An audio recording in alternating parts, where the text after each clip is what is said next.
پیارے رسول صلی اللہ علیہ وسلم ساری سختیاں جھیل گئے، امت کے لیے آسانی کا دروازہ کھول گئے۔ آپ علیہ الصلوۃ والسلام کی زندگی کیا تھی؟ آپ کا گھر امام الانبیاء سید الکونین، امام الانبیاء سید الکونین، دنیا کائنات میں اللہ کے بعد کوئی ہستی ہے تو محمد الرسول اللہ بھی ہے۔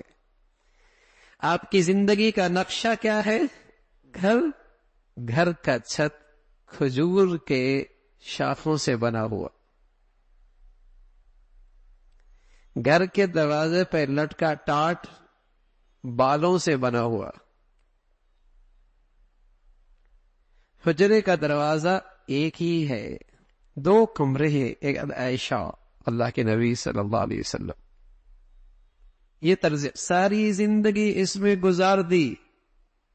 کبھی آپ علیہ الصلوۃ والسلام فرمایا کرتے تھے، مجھے اس دنیا سے کیا لینا ہے، میری مثال تو اس مسافر کی سی ہے جو سفر پہ روانہ ہے، پھر تھوڑی دیر کہیں ٹھہرا، سایہ لیا، بیٹھا، سانس لیا، پھر چل دیا۔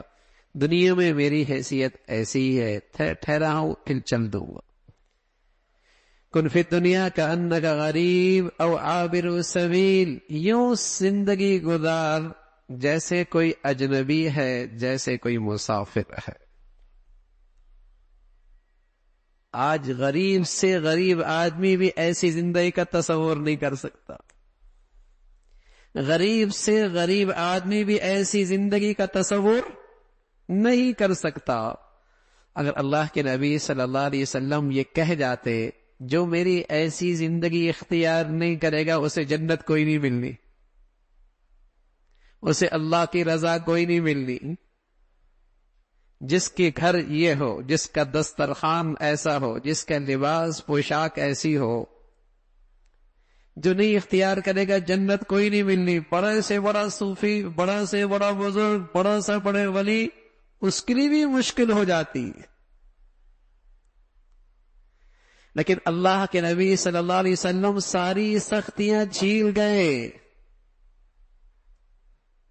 امت کے لیے آسانی کا، سہولت کا راستہ چھوڑ گئے۔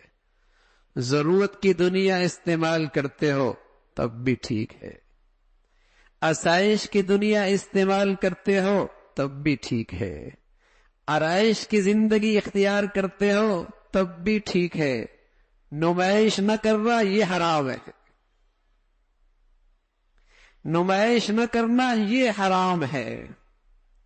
ضرورت کی دنیا ہے تب بھی ٹھیک ہے، آسائش کی زندگی ہے تب بھی جائز ہے، آرائش کی زندگی ہے تب بھی اجازت ہے، لیکن ایک کام کر لینا، اللہ کی ان نعمتوں میں رہ کر اللہ کو نہ بھولنا، شکر ادا کرتے رہنا، شکر ادا کرتے رہنا۔